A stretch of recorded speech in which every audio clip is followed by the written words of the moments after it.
honest, it's a really fun end to the year to be able to come back to Chicago, to see a lot of my co-scholars in person, to actually meet some of the new scholars. One of the best things about this program is, again, to meet with other people who are looking at similar ideas, topics, issues, and to find ways to work together and see how we can improve medicine and our workforce and their certification processes all together. So super exciting to be here. It's been an amazing year for me and working with both the ABO and the ACGME. The project I was doing involved looking at milestones data as well as the written qualifying exam data from the ABO. And so Dr. Hombo, Dr. Bartley, Dr. Schnabel, Dr. Yamazaki, all of them worked with me together to help make this project happen. We linked data from both different organizations. Without the ABO support, I wouldn't have even been an ABMS Visiting Scholar. Dr. Bartley is the one who actually introduced me to this organization or introduced me to the program. So I'm really grateful to all of them. Being a woman, I obviously have a lot of personal experiences with gender bias, and so I was very interested in studying this on a larger scale. I wanted to see if this was playing out with milestones, because milestones have very specific descriptors. And so if you're looking at a behavior as opposed to just how much do you like someone, hopefully people could be objective.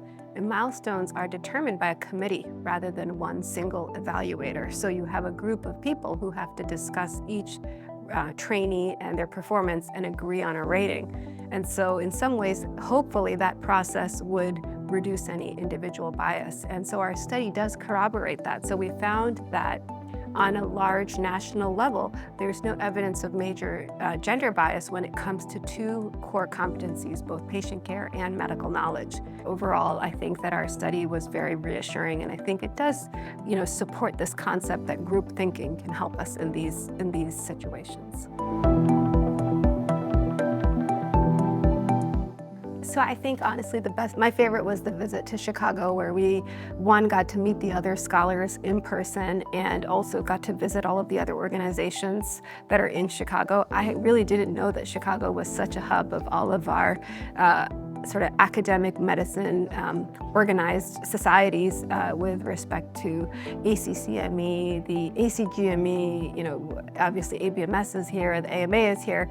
And so it was a really nice introduction to all of these organizations, gave me a better framework to understand how they work together.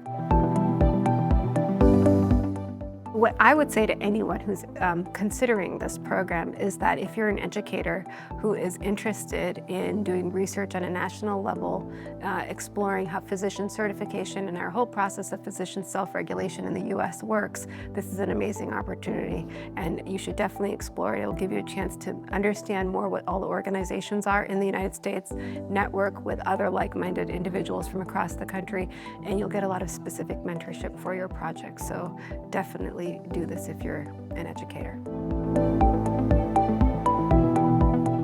The good news is actually our paper was published by JAMA Ophthalmology. It's now available for the general public to read.